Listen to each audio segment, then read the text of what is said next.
All right, so Total Magazine just recently put out a Godzilla King of the Monsters article in which Michael Dougherty and a couple others, they kind of discuss a myriad of different topics. I'm only going to actually pick up a couple here that I thought were really interesting. I'm not going to go over the entire thing, but this here, you're looking at the cover.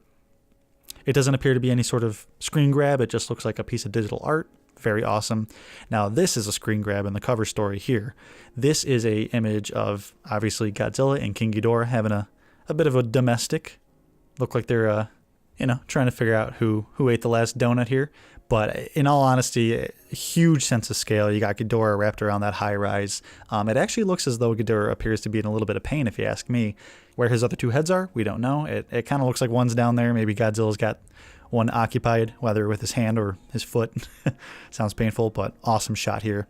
Now we also got a real quick behind the scenes photo of Ken Watanabe. It looks like this is going to be them shooting this scene where he takes the rumored oxygen destroyer down to Godzilla to do whatever. I don't quote me on that. It's just a rumor floating around, but cool to see some behind the scenes stuff. We got a real angry looking Ghidorah here, and it looks like he's probably up in the clouds somewhere. It looks like there's lava floating around too, unless that's just debris from his gravity beams or lightning or whatever they're going to have him do. But, another shot similar to that of the trailer where he's opening up his wingspan and you really get a sense of, intimidation from Ghidorah there.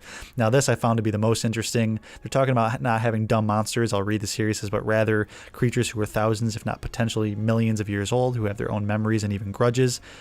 Dougherty says, myself and my writing partner, Zach Shields, we kept saying that we wanted to put the god back in Godzilla, talking about that mythic feel of these creatures that are so old that we had forgotten them, but they're back. Now, this part here is really interesting as well. I'm not going to read all of this. If you want, you can pause it and read it or just check out the article in the magazine. But he goes on to talk about a couple different design aspects they use for Godzilla, being that they use the 2014 as a base. That's an awesome design, but he did want to return to a more 54 Gojira, and they use the more maple leaf shaped dorsal fins and smaller head, broader shoulders, things like that. They also go on to talk about their inspirations for Ghidorah and Mothra and Rodan, stating that, Mothra, she was heavily inspired by, obviously, moths and the original design of the creature, but also, praying mantises, and they wanted to keep a feminine quality about her, so you can tell that she is a goddess. They actually even talk about how one of the biggest inspirations for Ghidorah and the way he's going to move, because he's so massive, but he's also snake-like, is that, they use cobras, which is pretty fitting, I would say. So one of the things that I think is the most interesting about this article is that they mention the personalities of the kaiju, or titans rather, and how they're not going to be cute, and it's not going to be like, Ghidorah, the three-headed monster, where they're stopping and having a little conversation with each other. Maybe something similar to that will happen. They talk about how the eyes and the muscle structure in their faces is what's really leading that performance on these animals' personalities. And, talking about putting the god back in Godzilla, Godzilla is obviously a very intelligent being. He's not just a wrecking ball. He knows what's going on in the world. He's kind of watching out for the world in a sense, I've always gathered. And Mothra in a very similar manner as well. So I think we'll see it in their eyes, what they're thinking.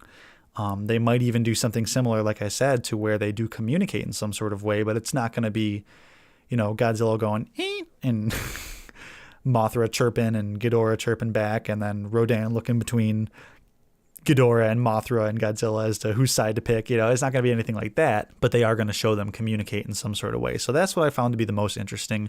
I love to hear that Dougherty actually sounds like he's a huge fan of all different eras of Godzilla, and that we're going to see that.